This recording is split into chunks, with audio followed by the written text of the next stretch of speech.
all know is how Nehemiah, God had put it in his heart to rebuild the wall.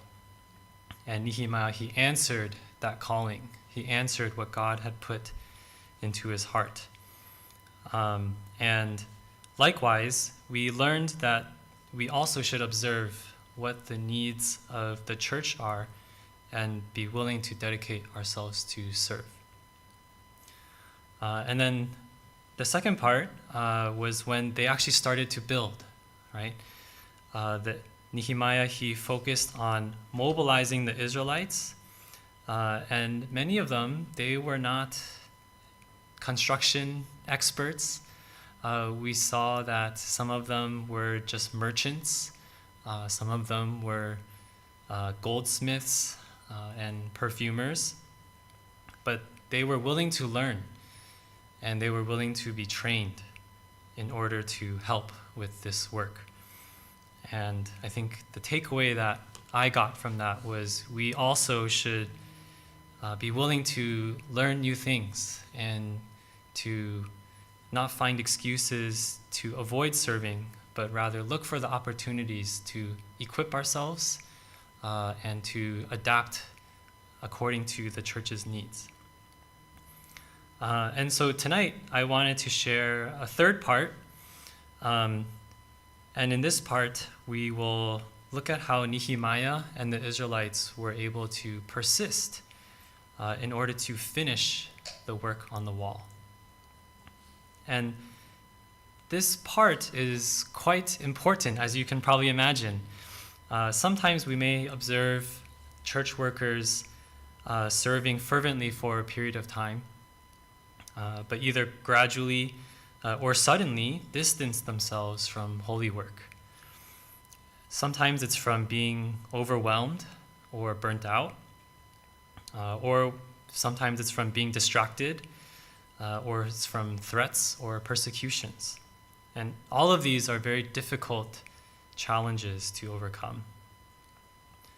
Nehemiah and the Israelites, they also faced these kinds of challenges, but they persisted. They were able to complete the wall. So we will try to learn from their example so that we can also be a servant of God unto the end and to complete the work that he has entrusted to us. So let's turn to Nehemiah chapter 4. Let's turn to the book of Nehemiah chapter 4. And let's read from verse 1 to 3. Nehemiah chapter 4 from verse 1 to 3. Since we're all English, we can all read it together. Verse 1. But it so happened when Sanballat heard that we were rebuilding the wall, that he was furious and very indignant and mocked the Jews. Verse 2.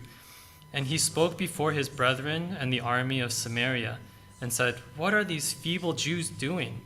Will they fortify themselves? Will they offer sacrifices? Will they complete it in a day? Will they revive the stones from the heaps of rubbish, stones that are burned? Verse 3. Now Tobiah the Ammonite was beside him, and he said, Whatever they build, if even a fox goes up on it, he will break down their stone wall. So in these three verses, we see that Sanballat and Tobiah, they tried to cast doubt that the efforts of rebuilding would amount to anything. It seems impossible that a wall could be built from heaps of rubbish and burned stones. And when the starting point seems really far off from where we want it to be, then it's very easy to start wondering if this work is possible and if it's even worth trying. But in Nehemiah chapter 4, verse 6, let's turn to verse 6. It says that now, so we built the wall, and the entire wall was joined together up to half its height, for the people had a mind to work. This is actually a pretty impressive milestone, right? How were they able to make so much progress? From heaps of stones to the entire wall being built up to half its height. Verse 6 says, it's because the people had a mind to work. This means that the individual workers were very focused and determined. And this is the first way or first teaching in how we can persist in our servitude. When we are able to concentrate on a task, then it is possible to make significant improvements over time. I'm a software engineer, and I think anyone else who does any kind of creative or building work, there's a phrase called flow state, and that describes where you're just really in the zone and you're very focused and you can spend hours just working on your task without being distracted. And to me, when I read the people had a mind to work, it makes me think that, yeah, they were just in flow state. They were just like totally concentrated, and nothing can distract them. But in contrast, when we are not focused or when we're constantly being disturbed, then our work moves very slowly, right? And we can get discouraged. So we should strive to have this focus, this quote, mind to work when we engage in holy work. Today, we have a lot of information overload, right? With technology and with a lot of high pressure in our careers, in our work, it can be very difficult to just sit down and be still and focus. But even in this really noisy environment, we still see some church workers, they're able to be so productive in their service. And despite having their own careers and their own families, they still seem to be able to be very prosperous in their ministry work. I often admire them, and I wonder, well, how can they do that? And one factor, I think, is they likely have this mindset. They have this mind to work. They're very focused. When we have a mind to work, it means that we will not be easily taken away from our task. So let's see an example with Nehemiah, how he demonstrated this mind to work. Let's turn to Nehemiah chapter 6. Nehemiah chapter 6, verse 1 through 4. And let's read all together again. Nehemiah chapter 6, verse 1 through 4. Verse 1. Now it happened when Sanballat, Tobiah, Geshem the Arab, and the rest of our enemies heard that I had rebuilt the wall, and that there were no breaks left in it, though at that time I had not hung the doors and the gates. Verse 2. That Sanballat and Geshem sent to me, saying, Come, let us meet together among the villages in the plain of Ono. But they thought to do me harm. Verse 3. So I sent messengers to them, saying, I am doing a great work, so that I cannot come down. Why should the work cease while I leave it and go down to you? Verse 4. But they sent me this message 4 times, and I answered in the same manner. So at this point, the wall was almost finished, and Tobiah and Sanballat, they turned their effort towards trying to get Nehemiah to leave the work, because he was the one leading the work. So they figured that if they could distract him, then that would cause the work to stall. And how did Nehemiah respond? Right? At first, they made a seemingly harmless proposal. They just said, hey, let's just come down and let's talk, let's meet. But Nehemiah, he said, I am doing a great work, so I cannot come down. And why should the work cease while I leave it and go down to you? And we can notice that Nehemiah says, come down. Right? What is that? What does he mean by come down? So we can recall that Jerusalem is set on top of a hill. Right? So his enemies, they wanted him to come down and to meet him in the plains.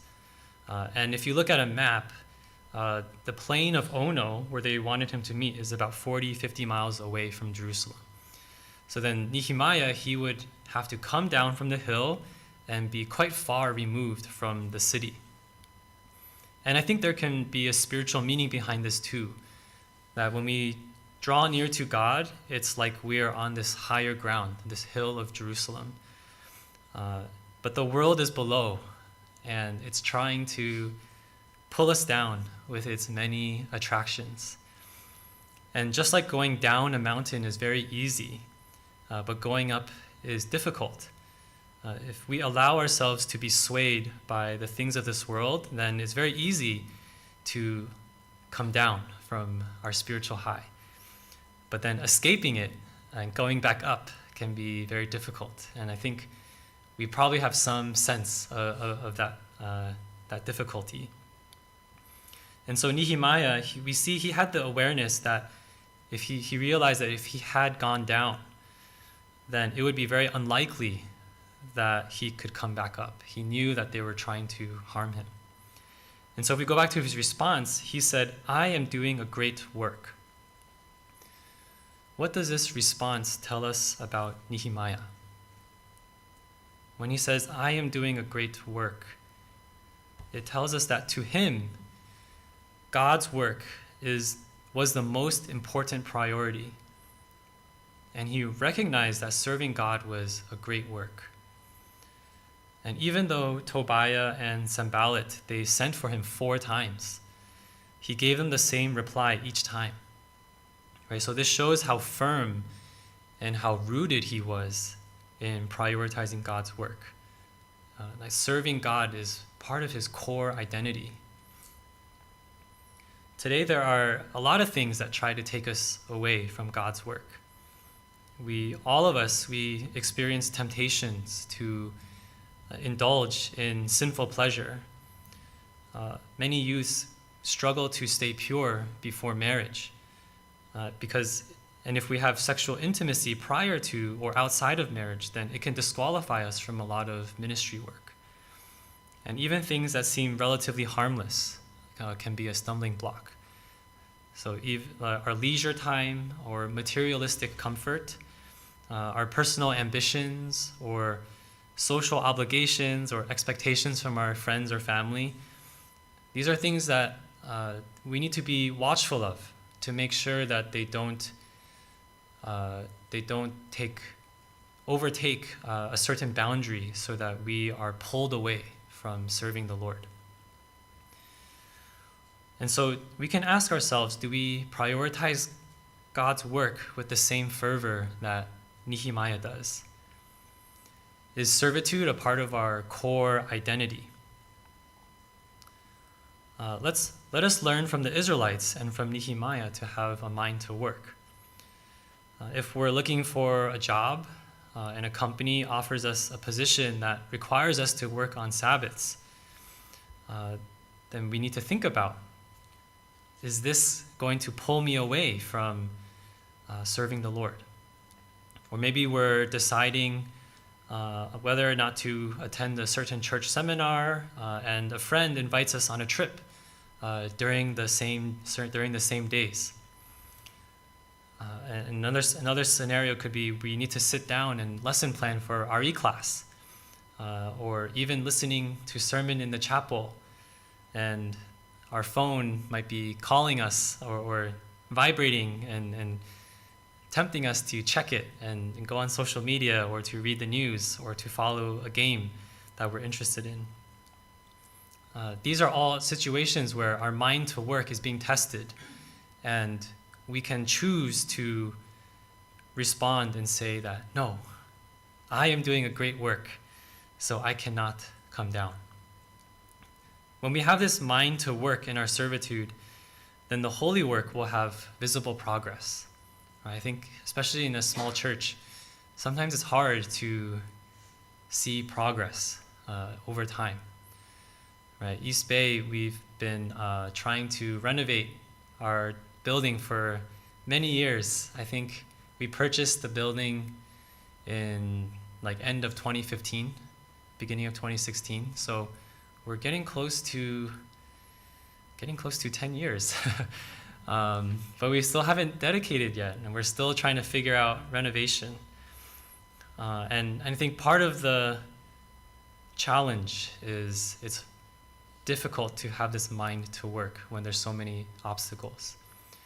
So just like Nehemiah, we need to persist and we need to prioritize so that things do not allow us, we do not allow ourselves to be taken away from this great work. So, yeah, that's how they were able to build the wall to half its height. But a mind to work is not enough to finish everything. And why is that? Why is that not enough? Let's turn to Nehemiah chapter 4. Let's go back to chapter 4, and we'll read verse 7 and 8. And let's read together verse 7 and 8. Now it happened when Sanballat, Tobiah, the Arabs, the Ammonites, and the Ashdodites heard that the walls of Jerusalem were being restored, and the gaps were beginning to be closed, that they became very angry. Verse 8. And all of them conspired together to come and attack Jerusalem and create confusion. Let's also read verse 11. Verse 11. And our adversaries said, they will neither know nor see anything till we come into their midst and kill them and cause the work to cease. Here we see that as more progress was being made, the more opposition there will be to hinder the work from their enemies. Right? So Tobias and Sanballat, they saw that the wall was continuing to be built, and it made them very angry. And they started to plan more aggressive interruptions. So in addition, the longer that we are working, the more tired we just become, right? I think many of us probably experience this too. If we're on council for many terms, we get tired. Right? And this also happened to the workers on the wall. Right? Let's look at chapter 4, verse 10. Let's read chapter 4, verse 10. Then Judah said, the strength of the laborers is failing, and there is so much rubbish that we are not able to build the wall. I think some of us can really relate to this feeling too, right? The strength of the laborers is failing. We feel very fatigued, or we feel very burnt out. And then they also said there's too much rubble or too much rubbish. And despite all of our progress, there's still so much left to do, or so much left to improve. And then they said that we're not able to build the wall. And then in the English Standard Version, ESV, it says we can't do it by ourselves. And oftentimes we feel that there isn't enough manpower to match the amount of work that is to be done. I think every small church feels this way. Like, we need more manpower. And these are all very common sentiments, and at times we feel discouraged. It's very hard to sustain a high level of concentration for a very long time on our own. So how is this addressed? In Nehemiah chapter 4, verse 12, it also talks about how there were Jews who cried out 10 times that from whatever place you turn, they will be upon us. They cried out 10 times. When we know that we are feeling weak or in a vulnerable state, then we should also not be afraid to cry out. If we don't get any support after we cry out the first time, then we can keep crying out, just like these Jews. We can ask fellow brothers and sisters, pastors, ministers, etc., to pray with us and to share with us. And sometimes we feel like 不好客气, right? Like we don't want to burden, other people or the pastors. The pastor's so busy, right? Like I don't want to take them away from all their work. But don't be afraid to ask. The Jews who were working on the wall, 10 times. After the first few times, they didn't stop. If they didn't cry out, then Nehemiah wouldn't have known that something needed to be done. Right? So when we feel like we're weak and we need help, then let us cry out for help. Let's also look at verse 13, how Nehemiah responded in verse 13. Therefore I positioned men behind the lower parts of the wall, at the openings, and I set the people according to their families with their swords, their spears, and their bows. And also verse 16, so it was from that time on that half of my servants worked at construction, while the other half held the spears, the shields, the bows, and wore armor.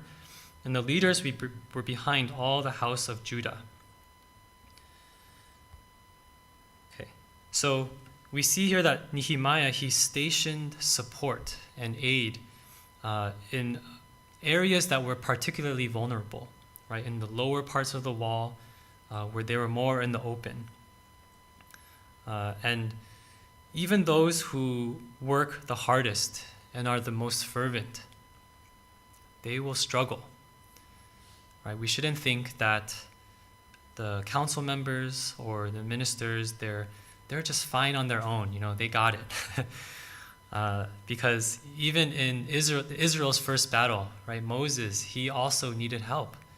He needed people to support his arms, to keep his arms raised up. Right? So how can we also provide this support and aid in vulnerable areas? What does that look like for us?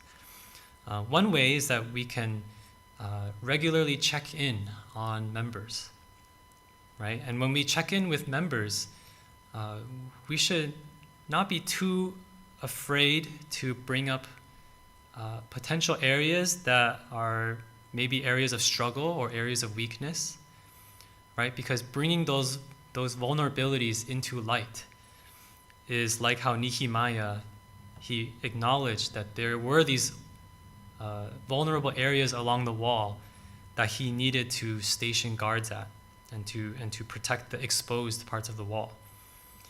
When we're able to bring up these areas of struggle or weakness, then it makes it harder for Satan to secretly use those areas as a foothold.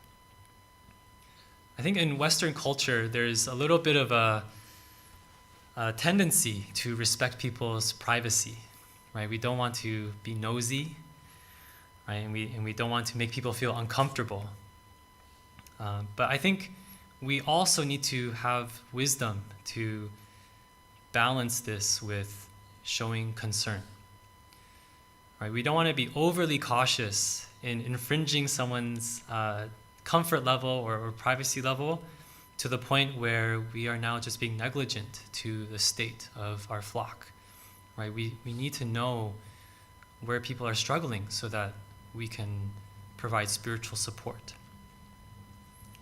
Another way that we can provide support is by organizing more, or having a more organization in how we provide support, right? So the church actually does this in different ways. So later on in verse 19 and 20, Nehemiah chapter 4, verse 19 and 20, we see that Nehemiah, he established this protocol. And this protocol was when you hear the sound of the trumpet, right, then you rally to where the sound of the trumpet is being blown. Right? That's a more organized system he had to establish and communicate with everyone. And in church, some examples of this kind of organization is that in church council, sometimes there's a practice where each church council member is allotted certain members to follow up with and to take care of, right? Especially in larger churches, it's impossible for one person to, follow up with every single member, right? So they need to split it up and have more organization in how they take care of people, right? Otherwise, without this organization, it's very easy for something to be left out, right? If you just depend on people's natural interactions, then nobody knows who's being cared for and who's being neglected, right? So the organization helps to prevent that. Same thing with RE class, right? We organize the students and the teachers by class level to ensure that each group receives the appropriate type of care and instruction. And the teachers of each class, they're responsible for tending to their students and talking with their families. In Exodus chapter 18, this is an example from Moses. Let's turn to Exodus chapter 18, verse 13 to 16. Exodus chapter 18, verse 13 to 16. Let's read together. Verse 13. And so it was on the next day that Moses sat to judge the people, and the people stood before Moses from morning until evening. 14. So when Moses' father-in-law saw all that he did for the people, he said, "What is this thing that you are doing for the people? Why do you alone sit, and all the people stand before you from morning until evening?" 15. And Moses said to his father-in-law, "Because the people come to me to inquire of God." 16. When they have a difficulty, they come to me, and I judge between one and another, and I make known the statutes of God and his laws. Here, I think Moses, he really demonstrated a mind to work, right? So focused from morning to evening, listening to people's problems and teaching them how to resolve them, right? He was very motivated to teach godly principles to the people. But his father-in-law saw that this was not a sustainable practice, right? Nobody can sustain a mind to work by themselves for so long, right? So he suggested, I think we all know this story, right? He suggested an alternative to split up and distribute the work. And they appointed, I think it was like 70 elders, I believe, to help distribute the burden so that it wouldn't be all on Moses, right? That's another example of organization, like having an organized support system so that people do not get burned out. And then a third way that we can support ourselves. Let's go back to Nehemiah chapter 4, verse 16. Nehemiah chapter 4, verse 16. We read this already, but we saw that half of Nehemiah's servants worked at construction while the other half held weapons, right? And then those who were carrying burdens, they used one hand to hold a sword and the other hand to carry the burden. If you can imagine that you're working on this construction, you have to carry a bunch of rocks or something. I don't know what it entailed. Right? But you can only use one hand to do it. And the other hand, you have to, hold a weapon. And then imagine like you're on a ladder, right? It's it feels like is this really the most efficient way to do this work? But spiritually, we know that a sword is the word of God, right? And being watchful, right? Nehemiah was saying they were being very watchful. That is often associated with prayer. So in terms of completing the wall, it seems very counterintuitive, right? Because before, the people were saying, oh, there's so much rubble, like we can't finish this. And now there's even less people doing the work, right? Half of the people aren't even doing the work anymore. And then the people who are doing the work, they have less operational efficiency, right? Because now they have one hand holding a weapon, the other hand doing the work. So when we feel overwhelmed and overburdened, we are very quick to say that we just need more manpower. If we just had more manpower, then this would, go so much faster. And I agree that is still true, right? While more manpower is beneficial, sometimes we can't just get it. Right? It doesn't just come because we ask for it. It's not the only solution. A more important solution is that while we serve, we need to keep up with our spiritual cultivation, to arm ourselves with the sword of God's word, right? So we try to listen to more sermons, attend Bible studies, attend church seminars, right? Attend any weekly prayer that our church might have, right? To try to cultivate ourselves, right? This is like serving and also holding a sword with the other hand, right? spiritual cultivation, like holy work, it takes time to set apart.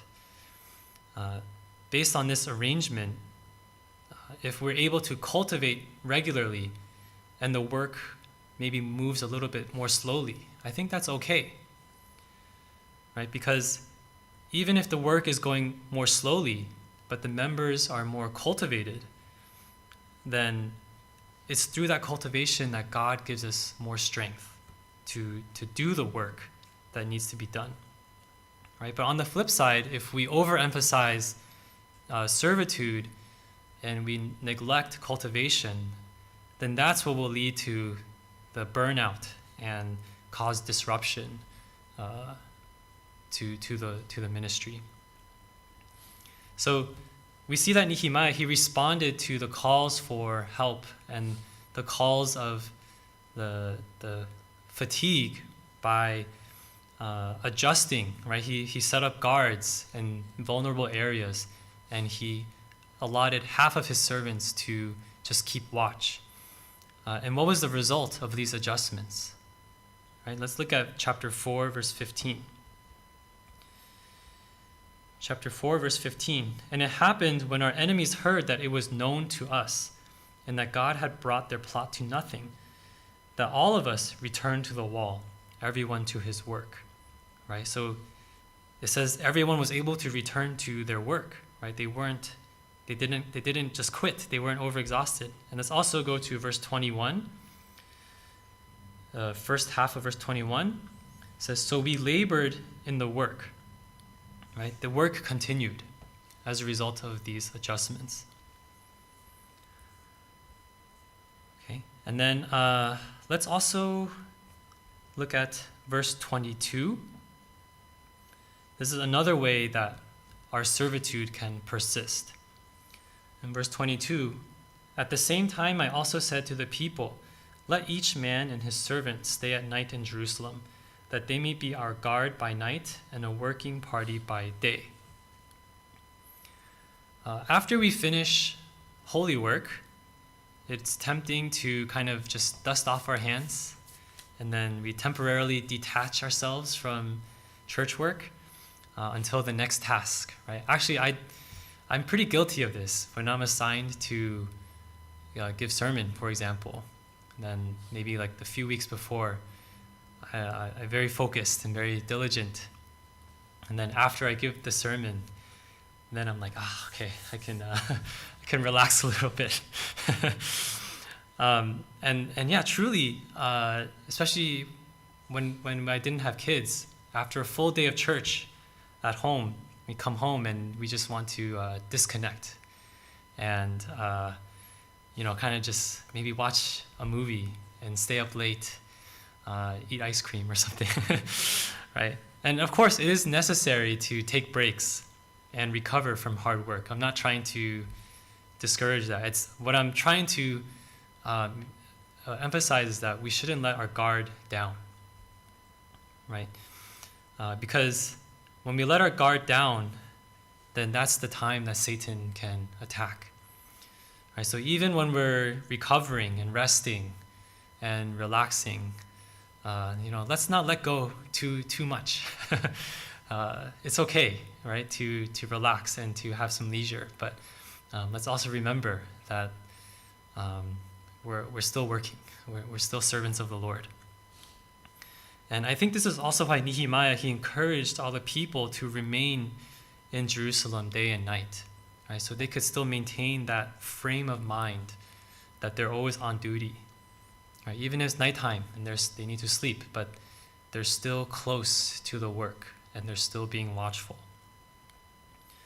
And so even though we may have breaks between holy work, we should still be mindful and considerate of the ministry in our daily life and in our prayers. Right? There's a very famous verse that Paul wrote where he said that he expresses he has daily concern for all the churches, right? So, we should continue to pray for the members and pray for their needs outside of Sabbath services. I actually have a negative example to share with East Bay Church. Right, so in 2021, this was like kind of still a pandemic time, right? So no in-person services, everything's online. And I think, very natural, people start to just feel a little bit more complacent in their home. And I believe during the summer of 2021, my family, at the time it was just me and Annika. We drove to Canada. We stayed in Canada for a little bit because, I could work remotely. There's no church work happening, so we just decided to drive to Canada for a little bit. And yeah, the church, nobody was regularly coming to church to just take care of things, and the church actually got robbed in June 2021. And the most disappointing thing was that we have an alarm system, and I saw notifications of the alarm system going offline. And I'm not the only one, right? Don't get me wrong. Like it was not on me, not all on me, but nobody did anything. I think everyone just thought that, maybe someone else was gonna take care of it, or a lot of times we get false alarms. So sometimes, we just, it's just noise, right? It's not anything real. And so it went for maybe a week where apparently our alarm system was disconnected from power and was running on battery. But that battery apparently did not last very long. So during that time, the church was robbed.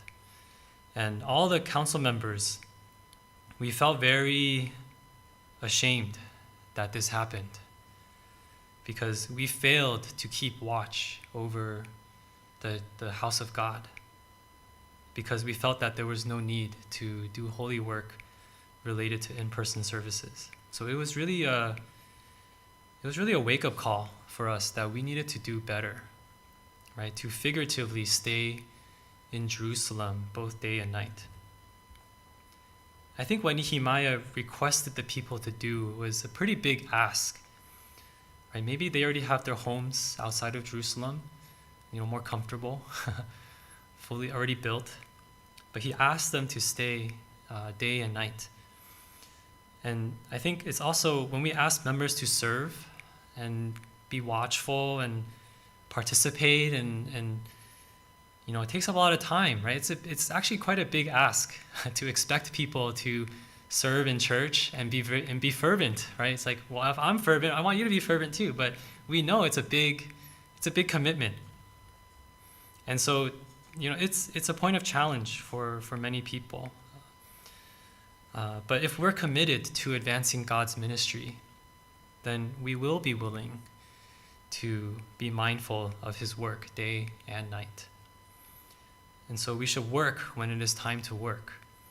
And even when we are resting from our work, we continue to be mindful of the work and pray with watchfulness.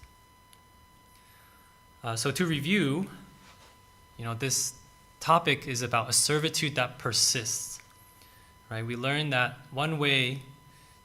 the first way to persist in our servitude is we need to have a mind to work. That means that we prioritize servitude and make it a part of our core identity. And then secondly, we have to support each other and ourselves through cultivation and through connecting with one another and helping one another. And then thirdly, we tend to the church day and night in being watchful and to not let our guard down. We see that in order for our servitude to persist, the emphasis is not on the work itself, but on ourselves as workers.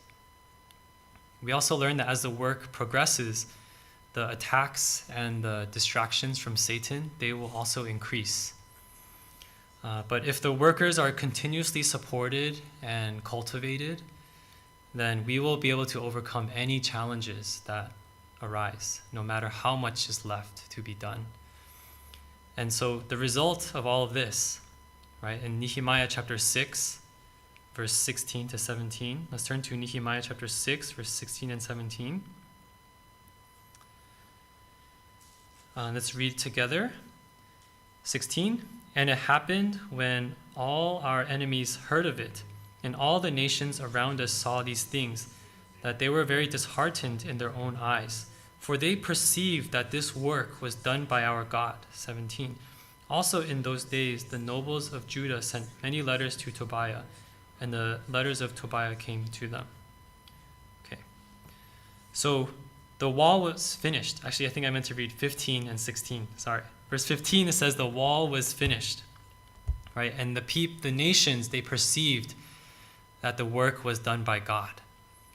And so we must remember that it is God who completes this work. And we're just merely privileged vessels to be a part of it. And then lastly, let's turn to Psalm 102. Psalm 102, verse 14. 102, verse 14. Let's read together. For your servants take pleasure in her stones, and show favor to her dust. In ESV, this verse also reads that, for your servants hold her stones dear, and have pity on her dust.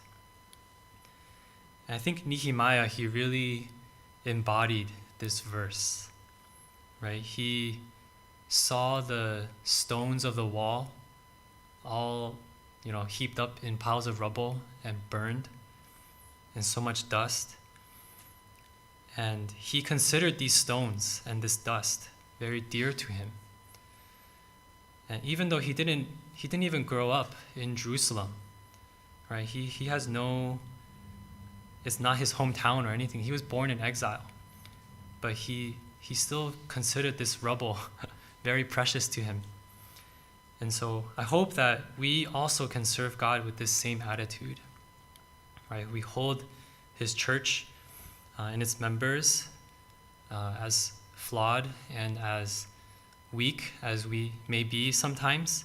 We still hold them very dear to our hearts, so that even though we are like dust, we can still present ourselves as the bride of Christ. So let's conclude by singing hymn 214.